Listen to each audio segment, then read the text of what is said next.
ये हमारे पास क्या कहते हैं एक्सटर्नल ईयर के कुछ डिफरेंट पार्ट्स हैं। फ्रॉम आउटवर्ड्स टू इनवर्ड्स बात करेंगे, this is known as the helix. ठीक है, हेलिक्स को ट्रेस डाउन करें अगर inward, so this is known as the crus of the helix. This is the crus of the helix, this is the helix. ठीक है, और जहां ये कार्टिलेजिनियस पार्ट खत्म होता है, this is known as the lobule. ये जरा ज्यादा नीचे करके होती है। ठीक है, this is known as the helix. तो इसके बिल्कुल ऑपोजिट हमारे पास आ जाती है द एंटी हेलिक्स। ठीक है, और इस एंटी हेलिक्स, ये जो हमें एंटी हेलिक्स नजर आ रही है, इसके दो क्रूरास हैं, एक ऊपर जा रहा है एक नीचे जा रहा है। In between the two crura we are having a fossa which is known as the triangular fossa. ठीक है, इस ट्रायंगुलर फॉसा के बिल्कुल ऑपोजिट कह सकते हैं इधर एरिया में अगर यहाँ पॉइंट लगाओ, so this is known as the scaphoid fossa. ठीक है, अब ये हमारे पास क्या कहते हैं एक ट्यूबरकल टाइप नजर आ रहा है, इतना मार्ग नहीं है मगर यहाँ करके प्रोजेक्शन है which is known as the Darwin's tubercle. ठीक है, अब अगर हम बात करें, this is the triangular fossa, this is the scaphoid fossa, this is known as the tragus.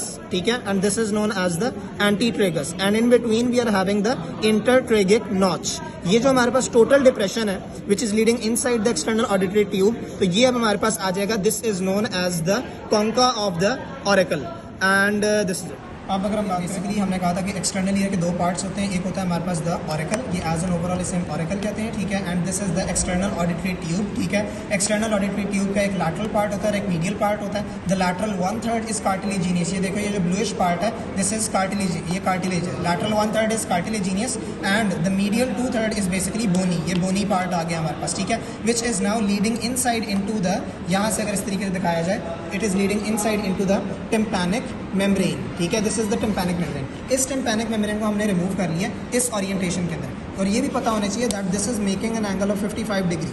This is an angle of 55 degree. This is important for viva. ठीक है, अब अगर हम बात करें टिम्पैनिक मेम्ब्रेन की, इसकी दो सर्फेसेस हैं। ठीक है, एक हमारे पास आ रही है आउटर सर्फेस, एक इनर सर्फेस है। आउटर सर्फेस जो है वो हमारे पास कॉनकेव, ठीक है, इट इज कॉनकेव। ठीक है, और जो इनर सर्फेस है इट इज कन्वेक्स, कन्वेक्सिटी आ रही है। इनर सर्फेस के भी कुछ फीचर्स हैं, आउटर सर्फेस के भी कुछ फीचर्स हैं। जो इसका मार्जिन आ रहा है, the margin of the tympanic membrane, ये वाला, दिस इज थिक।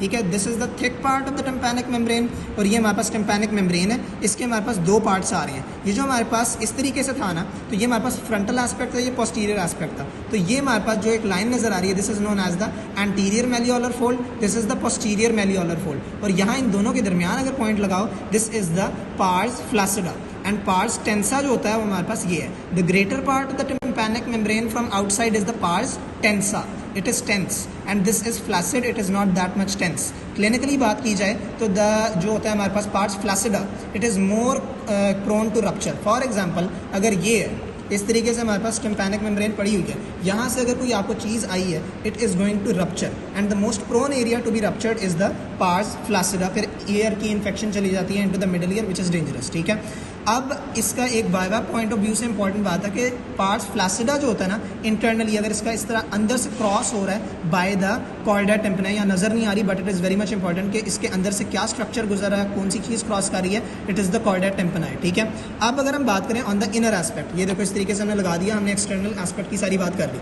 अब हम बात करेंगे of the inner aspect. Inner aspect के अंदर हमारे पास this is known as the bones की बात होती है। This is the malleus bone, this is the incus. ठीक है, यहाँ लगाया, this is the malleus, this is the incus, और जरा थोड़ा सुपीरियर एस्पेक्ट से ये हमारे पास स्टेपीज है। ये तीनों एक तरीके से कनेक्टेड है। ठीक है, this is the malleus, this is the incus, and this is the stapes. ठीक है, अब मैलियस के कुछ फीचर्स हैं, this is the head of the malleus. ठीक है, और ये हमारे पास process of the malleus bone होता है, और ये हमारे पास हैंडल ऑफ द मैलियस है। ठीक है, अब ये जो हैंडल ऑफ द मैलियस है, it is attach to the inner aspect of the tympanic membrane. अब ये जो टिम्पैनिक मेम्ब्रेन है, इस तरह हॉरिजॉन्टली दिखाया जाए, इसका जो मैक्सिमम पॉइंट ऑफ कन्वेक्सिटी है यहाँ करके, this is known as the umbo, UMBO, the umbo. ठीक है, और अब अगर हम बात करें ऑफ द क्या कहते हैं इंकस, तो ये हमारे पास इंकस है।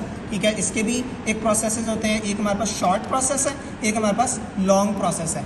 Long process is actually connected to the stapes. ये देखो, ये स्टेपीज के साथ एक तरीके से इसमें वाइब्रेशन के अंदर फिर वो सारी ट्रांसमिशन होती है इनटू द वेस्टिबुलर पार्ट, और वो फिर हमारी वॉइसेस आती हैं। ठीक है, so this is the foot process of the stapes. एक बात जो रह गई थी टिम्पैनिक मेम्ब्रेन के अंदर, इसकी बात की कि इसकी एक लेयर्स होती हैं। दिस इज बेसिकली द हमारे पास द मस्कुलर कोट, ठीक है, जिसके अंदर हमारे पास सुपरफिशियल रेडिएटिंग फाइबर्स, ये देखो एक पॉइंट से रेडिएट कर रहे हैं, बाहर की तरफ निकल रहे हैं fibres, this is the radiating fibres and this is also the radiating fibres. मगर इन दोनों के दरमियान एक डीप सर्कुलर लेयर होती है जिसे हम कहते हैं द डीप सर्कुलर लेयर, जो कि सर्कुलर होती है, वो यहाँ हमें नजर नहीं आ रही। We are only able to see the radiating superficial radiating fibres and this.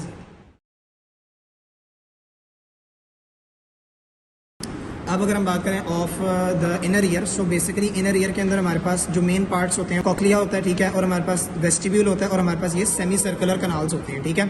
अगर इसे ज़रा सुपीरियर एस्पेक्ट से दिखाया जाए, so basically this is the year, ये इसका एंटीरियर एस्पेक्ट आ रहा है, ये पोस्टीरियर एस्पेक्ट आ रहा है। तो ये एंटीरियरली हमारे पास कॉक्लिया आ रहा है, ज़रा मिड के अंदर हमारे पास वेस्टिब्यूल आ रहा है, और ज़रा पोस्टीरियरली हमारे पास सेमी सर्कुलर कनाल्स आ रहे हैं। अब अगर हम इसे लेफ्ट करें, so basically this is the cochlea, ठीक है। अब कॉक्लिया की जो होती है ना, कॉक्लिया वो वाइंड अराउंड कर रहा होता है, बट ये जो इसकी वाइंडिंग अराउंड है वो एक ही प्लेन में नहीं है, जरा form in the form of आगे की तरफ प्रोट्रूड कर रही होती है, और ये एक एपेक्स टाइप बना रही होती है। अगर एज एन ओवरऑल यहाँ पॉइंट लगाओ, for example this is the cochlea, but इसकी जो एपेक्स होते हैं इसे हम कहते हैं द कॉक्लियर क्यूपुला, ठीक है। तो हमने कह दिया ये कॉक्लिया, द कॉक्लियर क्यूपुला, ठीक है। अब अगर हम इसका कट सेक्शन दिखाएं इनर एस्पेक्ट से, ये जो ब्राउनिश एरिया है, this is known as the cochlear duct, ठीक है। अब इसके जो पोस्टीरियर एस्पेक्ट से एक नर्व निकल रही है थिक सी, this is known as the cochlear nerve, और इसके बिल्कुल साथ जो हमारे पास नर्व जा रही है, this nerve is known as the vestibular nerve. अगर इस एस्पेक्ट से दिखाया जाए तो इस वेस्टिबुलर नर्व के दो पार्ट्स हैं, ये जो थिक पार्ट है this is the superior part, और ये जो थिन पार्ट है this is the inferior part of the vestibular nerve, superior part, inferior part, as an overall vestibular nerve, this is the cochlear nerve। और अगर यहाँ से दिखाएं तो this is known as an overall as the vestibulocochlear nerve, ठीक है। अब हम आ जाते हैं उसी ओरिएंटेशन के अंदर, हमने बात कर रही है कॉक्लिया की, ठीक है। अब इस कॉक्लिया को अगर हम पीछे से ट्रेस डाउन करें, basically this is the base of the cochlea, ठीक है ना। अब इस कॉक्लिया के बाद हमारे पास सेकंड पार्ट आता है which is known as the vestibule, ठीक है। अब इस वेस्टिब्यूल के अंदर दो विंडोज होती हैं जो कि बहुत इंपॉर्टेंट होती हैं। ये आ रहा है हमारे पास स्टेपीज का फुट प्रोसेस, ठीक है। ये बेसिकली हमारे पास आ रही है द ओवल विंडो, ठीक है। This oval window is being closed by the foot process of the stapes. इस ओवल विंडो के बिल्कुल जरा नीचे यहाँ से this is known as the round window, the round window, the oval window closed by the foot process of the stapes, ठीक है। ये हमारे पास द सेकंड पार्ट था which is known as the vestibule. Vestibule के दो parts होते हैं जो बेसिकली कॉक्लिया के साथ होता है यहाँ करके, this is known as the saccule and this is known as the utricle, ठीक है। पोस्टीरियरली अगर बात की जाए so this is known as the ductus endolymphaticus और द एंडोलिम्फेटिक डक्ट, ठीक है। अब जो हमारे पास बेस ऑफ द कॉक्लिया होती है और ये जो होता है हमारे पास the saccule, they are connected with each other via the ductus reuniens कहते हैं। This is basically a viva point of view, ठीक है। अब अगर हम बात करें of the semi circular canals जो कि हमारे पास बहुत इंपॉर्टेंट है, इसके अंदर हमारे पास पहले ईयर की ओरिएंटेशन होनी चाहिए कि that this is basically the frontal aspect of the year, ठीक है। ये कट सेक्शन दिखाया हुआ इस तरीके से, ये कोरोनल सेक्शन है एक तरीके से, ठीक है। अब अगर हम बात करें सेमी सर्कुलर कनाल्स की तो हम कहेंगे कि हमारे पास तीन होती हैं, the superior semi circular canal और the anterior semi circular canal, the lateral semi circular canal, और ये पीछे वाली हमारे पास आ रही होती है the posterior semi circular canal, ठीक है। अब हम ये जो होती है हमारे पास द एंटीरियर सेमी सर्कुलर कनाल, ये बेसिकली हमारे पास बोन जो है इसके प्लेन के साथ 90 डिग्री का एक एंगल बना रही है विच इज़ द परपेंडिकुलर जो होगी वो हमारे पास एंटीरियर सेमी सर्कुलर या सुपीरियर सेमी सर्कुलर कनाल होगी, ठीक है।